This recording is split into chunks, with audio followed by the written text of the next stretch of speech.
Let me invite you to turn in your Bibles, open your Bible app, Daniel chapter 3. We are carrying on our Christ Before Christmas series. We've been just looking throughout the Old Testament at moments where all right, so after creation happens, and even before creation, what is Jesus up to? Does Jesus just become Jesus at the incarnation at Christmas that we're building towards? Or is there something going on in the world with him before? And we've been seeing him showing up in the lives of people throughout the Old Testament. Now, I know some of you are very linear. I am too. And you heard me say Daniel, and you know that's in the middle of the Old Testament. You're like, wait, are we skipping some stories? Yeah, we're skipping some stories. We might come back to them. We'll see. But there's a lot more stories than we have weeks until Christmas. I don't want to stress you out, but that's like 3 weeks away. So we gotta jump around a little bit.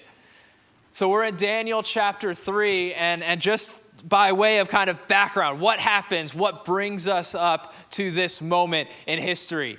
This is after, so we last left the series with God, Jesus wrestling Jacob, changes his name to Israel, blesses him, but touches his hip. Israel has 12 sons, the youngest being Joseph, and the country of Israel, the nation of Israel, is kind of started. They end up in slavery down in Egypt. Moses helps bring them back through the power of the Lord, and then Joshua, and they take this land, and they get their own kingdom. David becomes king, and it kind of goes downhill from there. At the end of this kind of time period, the kingdom splits in two. Israel splits in half. One half falls, then the other half falls. So we're picking up around 605 BC. And what happens in this moment is there is a new king across the desert in Babylon, modern day Iraq, that comes across the desert and takes over Jerusalem, sieges the city, captures the people, and takes some of their top young leaders back to Babylon to retrain them. Daniel, who writes this book, is one of them. And you've probably heard the names of some of his friends, Shadrach, Meshach, and Abednego. They are brought back in captivity as well. Now let me pause. I know you've heard this story probably a dozen times, but there is so much goodness here that we've got to see as Jesus comes to interact with his people in one of the most trying times they have been through. Right? This is not something that, not a moment that, a pressure that I regularly face in my life, but we're going to see God show up for them in the same way that he still shows up for us 2,600 years later. So in Daniel chapter 3, the king decides, I'm going to set up a monument in my honor. And not only am I going to do that, but you are all going to worship it. So he builds a statue. It's probably not a statue of himself, just based on the size, but it is about the same height as the Christ the Redeemer statue, the big Jesus that stands over Rio. If you know that one, this is a really tall, but it's much skinnier kind of statue. And he sets it up right in the middle of the city, right in the area where everybody is able to see it, and says, all right, this is what we're going to do. We're going to gather all of the leaders together, and we're going to play some music, and we're going to worship this statue. We're going to celebrate how great of a king I am. He has no issues with pride. Don't worry. It's not a problem for him. He gathers everybody together. We don't know. Daniel is absent in this story. Don't know. Away on business, but we know he'd have been in line with Shadrach, Meshach, and Abednego based on chapter 6 and the lion's den and all of that. But in this story, he's not there. In verse 5 and 6, let me kind of catch you up to how this works. They say, as soon as you hear the sound of the horn, flute, zither, lyre, and other instruments that I don't even know what they do, you must fall down and worship the image of gold that King Nebuchadnezzar has set up. And he starts immediately starts with a threat. Verse 6, whoever does not fall down and worship will immediately be thrown into a blazing furnace. This is what evil does. Evil loves to play the bully. Evil loves to threaten and shout and stamp its feet and say, you're going to do this or else you're going to pay. He says to all, like, these are the people who are directly under the king. These are the people who lead the entire country. These are the best of the best. And he says, you're going to bow down and worship or else you're going to be put to death. This is how evil loves to lead, is through threats and challenges. This is not how God ever leads his people. God doesn't lead through fear and threats. We'll see how God leads in a moment. I'm going to skip a few verses because they kind of repeat everything again. And the moment happens.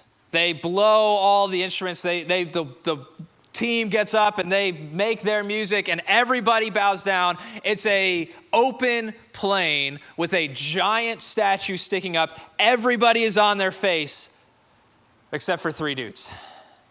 Just standing there. They have to be there. Shadrach, Meshach, and Abednego, although they are Jews, they're Israelis, they were captured and brought over to become kind of servants in this area.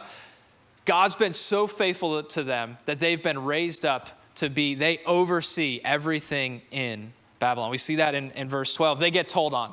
They got some friends who are not very good friends. They go tell on them to the king. They say, King, there are, verse 12 of Daniel 3, King, there are some Jews whom you've set over the affairs of the province of Babylon. These are high up guys, Shadrach, Meshach, and Abednego, who pay no attention to you, your majesty. I love how they describe them here. They neither serve your gods nor worship the image of gold you have set up.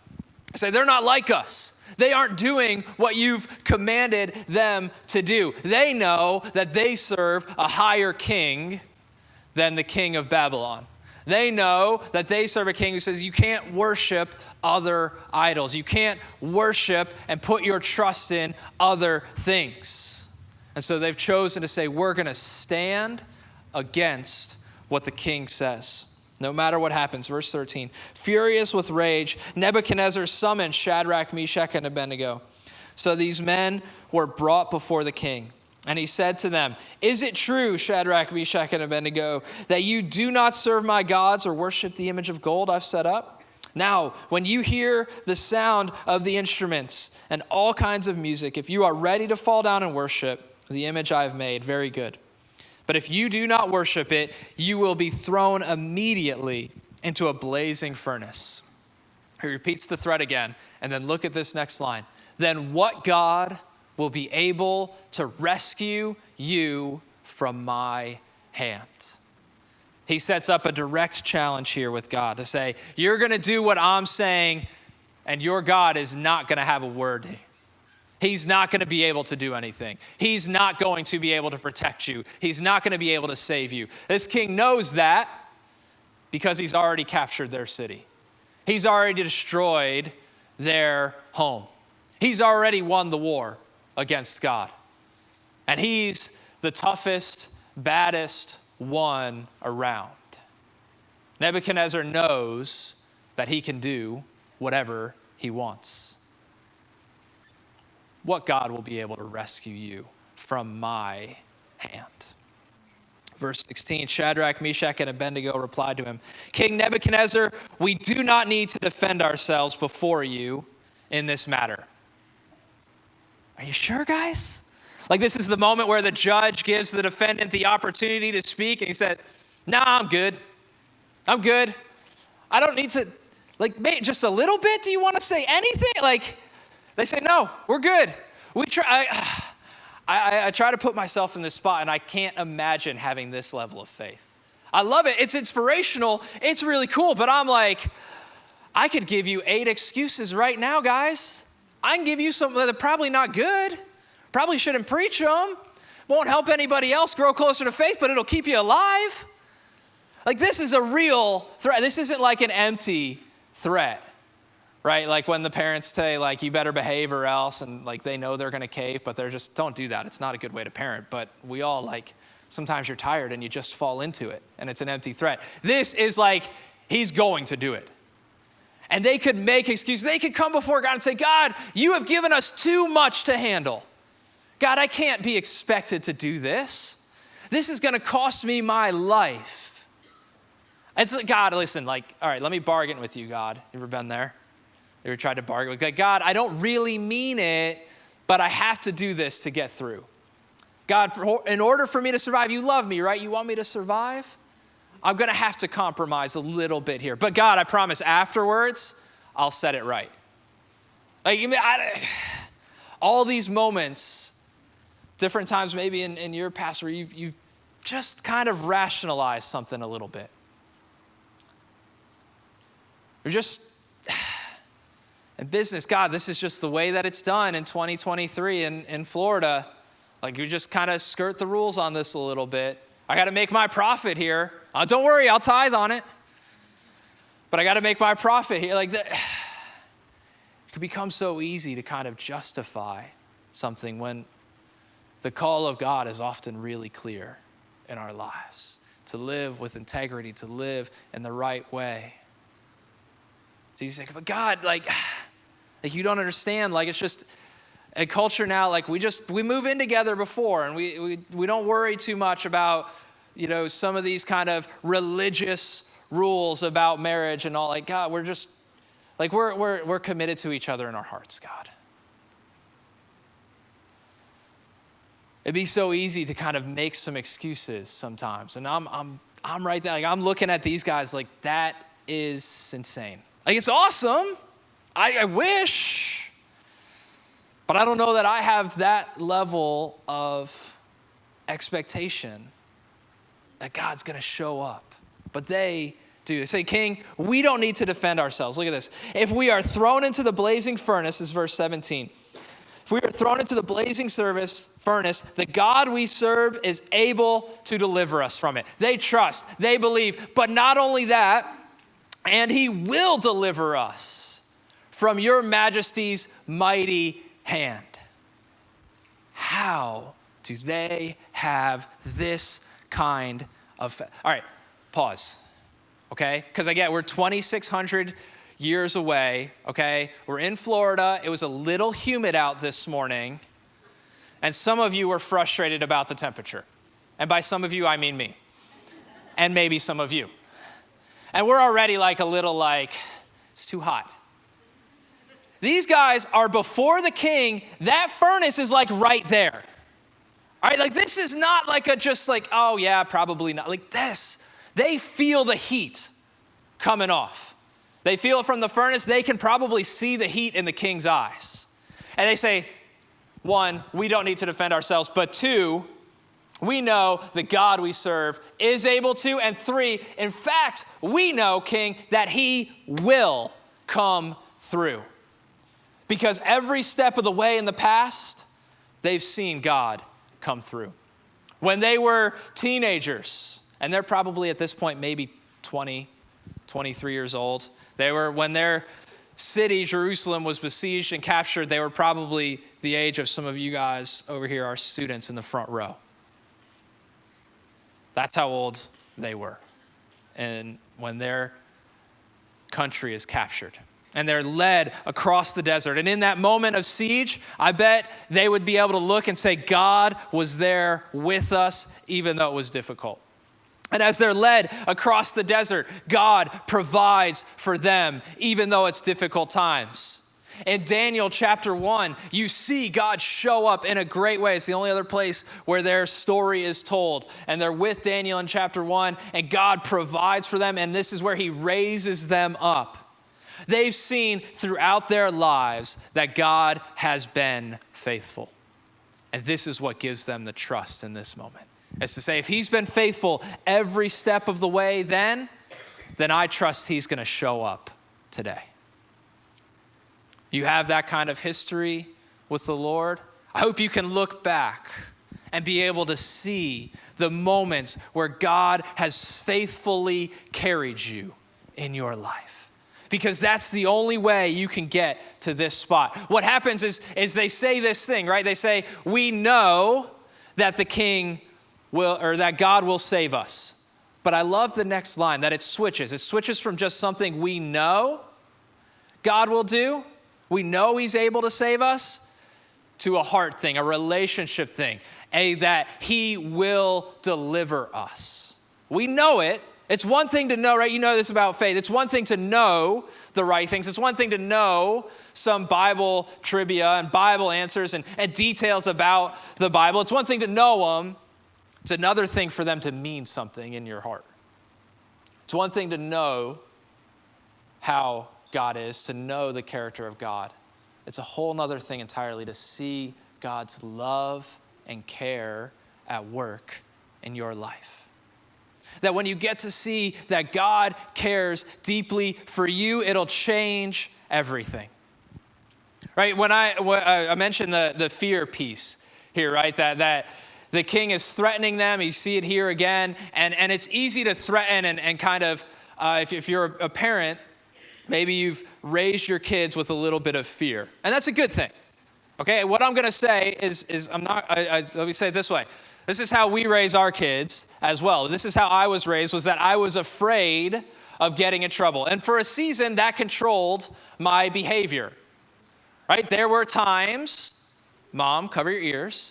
There were times where hanging out with friends and whatever, joints being passed around or whatever, and I'm like, nope, I'm out, I'm good. Solely because I was afraid of getting in trouble. I guess that's a good thing you could have listened to. Solely because I was afraid of getting in trouble. But here's what changes, right? As you grow up, you learn that fear might control decisions for a moment, but it won't control them for your lifetime. Fear will control how you behave for a moment, but a relationship with the Lord will keep you on the right path for your whole life. Because you begin to see that the penalty isn't always as bad as what's promised. Now, it's a little weird to say that in this moment for Shadrach, Meshach, and Abednego, because, spoiler alert, the penalty is as bad as was promised. But in our lives today, fear only works for so long. As you raise your kids, as you speak into the lives of your grandkids, like you've got to raise them not to just know what's right and wrong, but to have a connection with the Lord that will determine how they stand up when the pressure is all around them. Because you know, in your own life, the pressure is still there. It doesn't matter whether you're 14, 44, or 74, the pressure of life sticks around you. And what determines how you follow the Lord is not your fear of getting in trouble, but your relationship with him. Shadrach, Meshach, and Abednego are able to look backwards and say, we've seen God love us and care for us all the time. And we're going to trust him again. We're going to trust him again. We know that he can show up. But, let us give a little bit more clarity in verse 18. King, even if he does not show up, even if God doesn't save us, we want you to know, Your Majesty, that we will never serve your gods or worship the image of gold that you have set up. They said, even if God doesn't show up, we're going to stand because we know that he is good in our lives. We're willing to give everything because we trust him. Probably, let me say, I know for sure, none of you are leaving here today with threats that you're going to be thrown in a fiery furnace, right? That's a little less sure than I thought you'd be. Okay. See Terry, one of our safety team on the way out. If you are concerned, we'll find you some help. We don't live under these kind of threats, right? But I just try to think through some of the weights and pressures, and you could probably get to them in your own head of thinking back through your own past years or two. I want to go backwards in a year to 2022 and just share some of the pieces of pressure that my family felt. Early on in the year, my daughter fell at school and broke her wrist. Not a huge deal, and every kid breaks a bone here or there, but comes with, there's an added medical bill to that. My brother thought, her brother, I did that first service too. Her brother thought, I can't be left out of this. And 2 months later, flipped his bike and broke the same wrist. Like, kid, do we need the extra? Like, come on, man. The car that we had been nursing along for years, that my wife and kids no longer felt comfortable driving in because they didn't think it was safe, finally died. We'd saved up some money, but still we end up with a car payment. I'd been saying, I'm going to drive this thing till the wheels fall off. And that's what actually happened. The front wheel fell off in the parking lot one day. Whole thing just broke out. Had to replace the car. It's another bill. It's another thing. We were blessed to get to go with Pastor Kim and Jamie to Burundi, Africa for some missions work. But right before we went, I tested positive for COVID. And that's a country that tests you when you come in and tests you when you leave. And so it's like, what do we do now? Like, if I test positive, do I just get thrown in Burundi jail for a few years? Like, I don't know what happens. We said, all right, we're going to follow you, God, if this is where you're calling us to. I said it was 2022. You might have forgotten, but there was a storm that year. A big one, yeah. That was some added pressure on our lives. And to top it all off, we had a really rough, low moment in our family when we got a cat.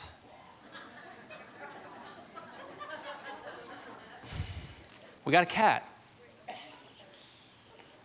Different moments, all right, maybe not, that one's not quite, it's bad for me, not quite as bad for the rest of the family. Different moments of pressure, and that's thousands and thousands of dollars added into 2022 that we were not expecting to pay. Right? And so then the question, the pressure becomes all right, we've got to pay all these bills and we're supposed to tithe and give. All right, God, I know it's pretty clear what your word says, but have you done the math? Because I have. That's going to be really difficult. What do we do when the bills mount up? What do you do when God gives you clarity? All right, you're going to go do this, but you know it comes at a cost. Right? God doesn't lead us through fear, but that doesn't mean that following him doesn't require risk. Following him always requires us to take some risks, to trust him. And if you just know what's right, probably won't take the risk. You probably will hold back the checkbook and not live generously. You probably will find a way to skirt around the rules. But once it becomes a relationship with the Lord, where they're able to say, we trust him, and even if he doesn't show up, we're still going to praise and celebrate him because we know he is good in our lives, that's where everything changes. And I wonder if that has changed in your life yet. You can imagine the king is not too happy in this moment. They said, no, we don't even need to defend ourselves. We trust God. He's going to show up and save us. In answer to your question in verse 15, what God will save you? Our God will. Thank you very much. So he has this furnace heated 7 times hotter than it was. That's verse 19. Verse 20, he commanded some of the strongest soldiers in his army to tie them up. They are not getting out of this. It's so urgent that they tie them up with all their clothes on. Normally there'd be a whole prison sentence and all that. No, verse 21, these men wearing their robes, trousers, turbans, and other clothes were bound and thrown into the blazing furnace. The king's command was so urgent. The furnace was so hot that the flames of fire killed the soldiers who took them up there.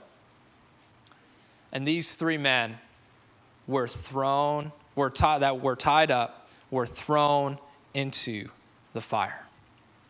Fell into the fire. They pay the ultimate price here for trusting in God. Now, I know, you know the end of the story probably. They don't. They don't know what's going to happen in this moment. There is this powerful tension at work of what's going to happen if I trust God here. You've probably felt this at moments in the past few weeks of your life. All right, if I trust God, am I going to get through? If I trust the Lord, okay, maybe We're in church. I know you don't want to admit it, okay? But there have been some moments. There have been some moments in my life where it's like, God, I'm tired, I'm cranky, I don't know if I want to keep going on this path right now. Like, it's hard sometimes to follow what the Lord calls you to. It's difficult. It brings up some fires, and they are thrown in to the fire. But they don't go through the fire alone. They don't go through this trial by themselves. They don't have to bear the pain of this fire alone. They are met in the fire. Verse 24, King Nebuchadnezzar leapt to his feet in amazement and asked his advisors, weren't there 3 men that we tied up and threw into the fire? Just happened like 30 seconds ago, dude. You don't remember? Hold on, let me check my notes. Yeah, we threw 3 guys in. They replied, certainly, Your Majesty. Verse 25, he said, look, I see 4 men walking around in the fire, unbound and unharmed, and the 4th looks like a son of the gods. That's his description. This is Jesus, Christ before Christmas, in the fire with Shadrach, Meshach, and Abednego. Right? God was not caught off guard in this moment. Let me tell you that. It wasn't like Christ before Christmas. What are they doing before incarnation? What's Jesus doing in this moment? He was not sitting on the couch with the Holy Spirit and God kind of, working out elbow room, eating a bag of chips, waiting through the commercial, because that's how it would happen if you're watching this on TV, right? They fall into the fire, commercial break to build up suspense and to sell you new cat food. They're not sitting there like, oh no, what's gonna happen? They're not biting their nails worried. They're not oh, hold on, pause the show. All right, huddle up, let's make a plan. What are we gonna do for these guys? They're not concerned because this is not a surprise to our Father. He knew where this was going. He knew what was gonna happen. And I know the easy question is, why would God allow something so difficult like this to happen to these good guys, right? Why does God allow bad things to happen to good people? Because God has a bigger plan at work than just what's going on in this moment. And God's not caught off guard, right? You can look at it that one way. Why does God allow bad things to happen to good people? But I think if afterwards you were to ask Shadrach, Meshach, and Abednego, they tell you this is a good thing. Because a bad thing, when God shows up, turns into a really good thing. They get to see the favor of God. They get to walk around with Jesus 600 years before he's born. Well, how long have we been in this series? Since the beginning of October, we've seen a handful of people get a moment like this. It comes at an ultimate cost for them. But difficult moments that happen in our lives, when we get to walk through them with Jesus, become a good moment. They become a moment that we get to celebrate because we saw God's faithfulness at work in our lives. Because we saw God show up. Look, the king says, I see 4 men walking around in the fire. These 3 guys get to spend a few minutes with Jesus. They get to see the reward of their faithfulness. They get to see the fruit of their relationship with him. And I can't promise you, because I don't think this has ever happened since, that if you just trust in God, that you will physically get to walk with him in your days. Can't promise you that. But what I can promise you is that he will be with you in the storm. Is that when you stand and follow after him, that he will be there. And a contemporary of them, a little bit earlier than them, the prophet Isaiah, in I think it was chapter 43, says, I have called you out by name, and I will walk through the fires with you because you are mine. God promises that he will be with us in the middle of our most difficult moments. And that changes a hard time into a celebration moment because you get to see God at work in your life. Look, the king says, I see 4 men walking around in the fire, unbound and unharmed. We see from the next few verses that none of their clothes burn up, not a single hair on their head gets lit on fire. They come out of this moment, the king calls them out. They don't even smell like smoke. They're all good, except one thing changed. Remember before they were thrown in? The king had them tied up by the strongest, most well-trained men in the army. And now they are unbound. The only thing the fire destroys is that which the enemy had put on them. When you walk through a fire with God, it is not just a moment to see his faithfulness, but it's a moment for him to destroy and take away what the enemy has sought to put on you. It's a moment for him to free you from the bonds that the enemy has tried to tie you up with. That in those most difficult moments, you get to see God at work and he will heal some of the misbeliefs or wrong beliefs that you have about him. You'll see his faithfulness. You'll get to see him show up in ways that you could have never imagined in your life and learn new things about his character, his love for you, his care for you. And I know you could look at this and say, well, yeah, sure, like that's like Old Testament, that's like really good guys. They lived great lives. They earned God's love here in this moment. But in verse 26, the king in the middle of it, he says, Shadrach, Meshach, and Abednego, servants of the Most High God, come out, come here. And then I want to jump down to verse 28. The king says, praise be to the God of Shadrach, Meshach, and Abednego, who has sent his angel and rescued his servants. What are the qualifications that they had that allowed God to show up in their lives? It wasn't the family they were born to. It wasn't the Bible knowledge that they had. It wasn't how good they had behaved in the past week. It wasn't the way they dressed, the race they were, their age, their gender. It wasn't anything that they had done. The reason God showed up there is that they were his servants. They were his kids. They were people who had said, all right, I give up control of my life. God, I want to be yours. End of qualifications. End of qualifications. That means that this same God who heals and saves them will do the same in your life.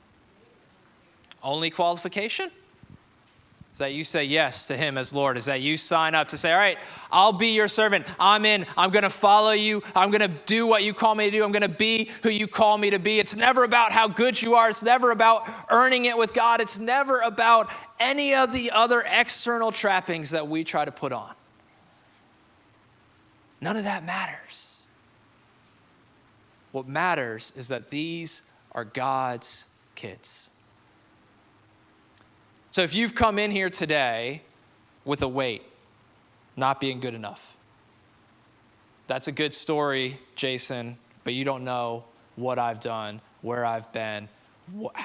You don't know what happened last night, last week, last year. You're right, I don't. And it doesn't matter. It doesn't matter. You get the opportunity today, right now, to come to God and say, I want to be with you. And he says, great, I've wanted you with me all along. I've loved you since before you were born. Psalm says. And we get to then have him with us in the fire. Because what I know is that following him, being obedient to him, being his servant, does not exempt you from the fires. You will face fires in your life. The only question then becomes, will you face them alone? Or will you let Christ be in them with you? Because He wants to be in them with you. He wants to walk through those most difficult moments of your life. We're coming up on this Christmas season, and I know it's lovely and it's full of joy and it's too hot to actually be Christmas down here, but we're here. This is where we live. I know it also stirs up a lot of emotions, memories of loss and pain that you've felt at different times. And as we walk into this season, you don't have to carry those weights alone. You get to walk through them with Jesus. He's faithful in the storm. He's faithful in the fire. One last thing before we close, because I cannot skip this. Do you remember verse 15? In verse 15, the king kind of recovers with Shadrach, Meshach, and Abednego. What's going to happen? They're going to be thrown into a furnace. And then he says, then what God will be able to rescue you from my hand? Do you remember that challenge? All right, look at verse 29. This is after, obviously, they've come back out. He says, therefore, I decree that any people of any nation or language who say anything against the God of Shadrach, Meshach, and Abednego be cut into pieces. Okay, so he still has some ways to go. All right, there's some level, there's some things that need to change. He's got some character to work out. Be cut into pieces, and their houses be turned into piles of rubble. Dude, we've just seen he doesn't need your defense, but okay, we'll give you that because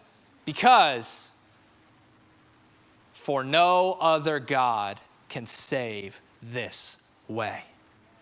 In 14 verses, he's gone from what God can save you from my hand to no other God can do what's just been done. There is nothing in this world that you could put your hope and trust and faith in that will ever get you through. You can't be smart enough, good enough, strong enough, outwit others enough. You can't work hard enough, dream hard enough. You can't find enough of the right people to put around you to support you. You can't be in a good enough family, have the right things, earn enough money, get the right deals, have the right relationship to ever have the safety and hope for the future that you can have with God. There is nothing that will ever care for you the way that God will. There is nothing that will ever bring you the hope and peace that God will. There is no one that can love you enough and bring enough joy into your life to outbalance what God will do for you. No other God can save this way. He gets it right there. He has screwed up this entire chapter and the next chapter. That's coming. But he gets this one sentence right. No other God can do this. And if there are things that you've been trusting in other than God, it might be time to put them aside, to throw them into the fire, if you will, and say, I'm going to put my hope only in Jesus, because he's the only one who will walk through the fires with you. He's the only one who will walk with you through every difficult moment.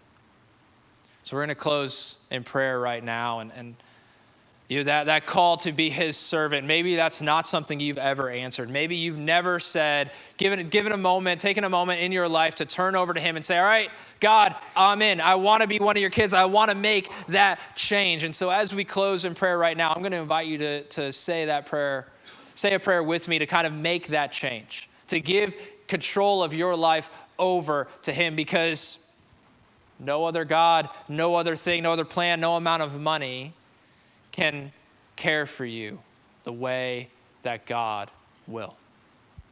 So join me in prayer as we close. Lord, we thank you that you are so loving.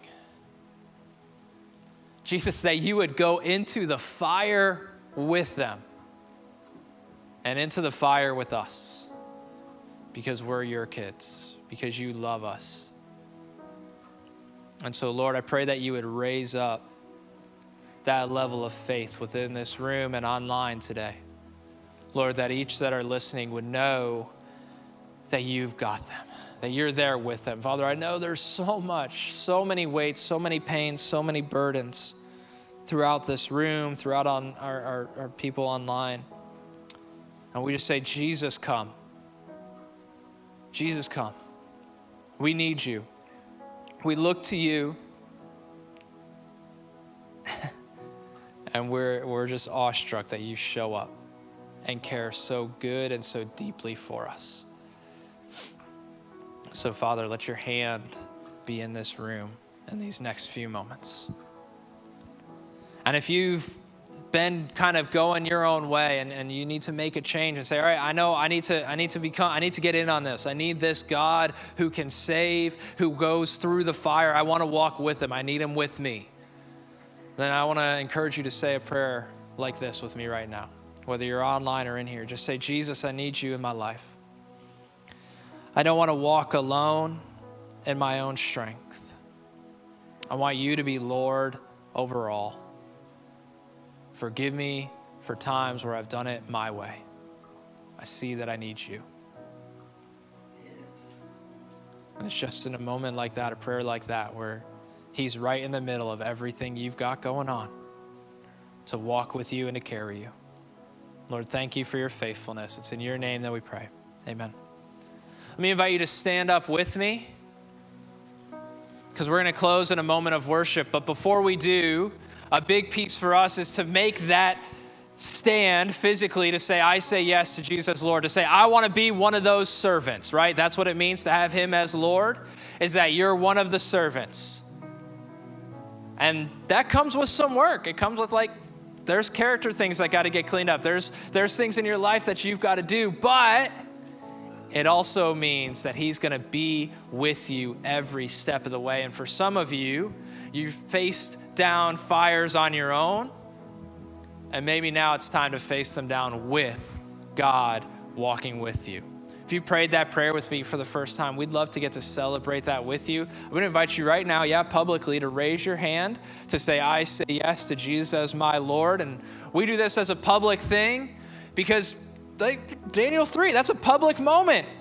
They don't get to just hey, King, we're going to do this in private. No, a faith in the Lord is a public piece. So if you prayed that prayer with me for the first time and want to say yes to Jesus, you raise your hand and we're going to celebrate with you because it's the goodness of God that you get to walk into.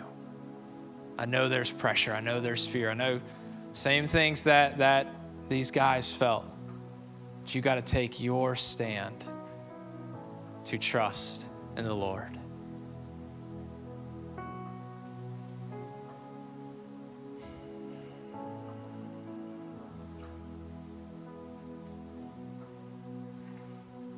All right, we're going to close in a moment of worship. And we get to make that stand even now in this song that we're going to sing. So give over some of those things that you've been carrying in this moment of worship. Leave them with him and celebrate that he'll continue to carry you through those hard times.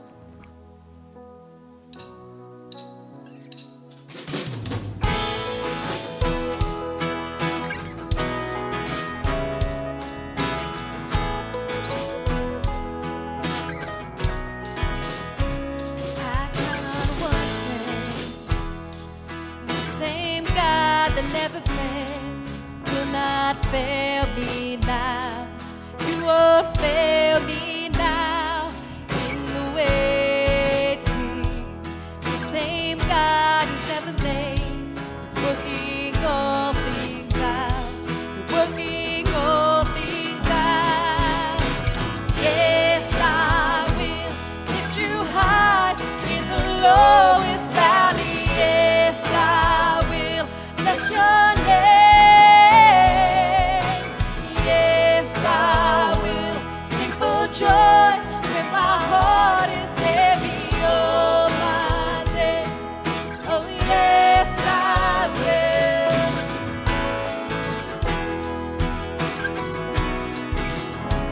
I count on one thing. The same God that never fails will not fail me now. You are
And not only do we stand and say that, yes, I will, but we know the other side of that is that he will walk through those moments every day.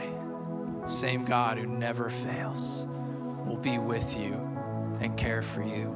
If you're carrying some things, you've been going through some things, you're in the fire, you're in the storm, we're gonna have some of our prayer team up at the cross. They'd love to pray with you, to be there in the middle of the difficult things. Let them care for you and love on you. If you're a guest, I'd love to get to meet you. You've got a little gift to give you to say thanks for spending some time with us this morning. And then next week, I know Pastor Kim, Pastor Jamie, excited to get to be back here with you. On your way out, there's boxes in the back. You can drop those Connect cards, offering envelope, your single parent or foster care kid gifts in there as well. Y'all have a great week, and we look forward to seeing you again soon. Hey, y'all. Thank you for being a part of all that is going on at the Cape Vineyard and joining in for our service today. We're so glad that you are here and that you are a part of it. Remember, you can always go to capevineyard.com/online and connect with everything that we're doing at the church. That's right. If we talked about it today in service, the Connect cards, prayer requests, all the other announcements, and I'm at home, I can't fill out a Connect. capevineyard.com/online. You can do all of that right there. So service is over. Maybe head that way right now. Send us a prayer request, a Connect card, sign up for what's coming. All those things can be done. We're so glad that you're faithfully with us every week, and we look forward to seeing you next week. Have a great time.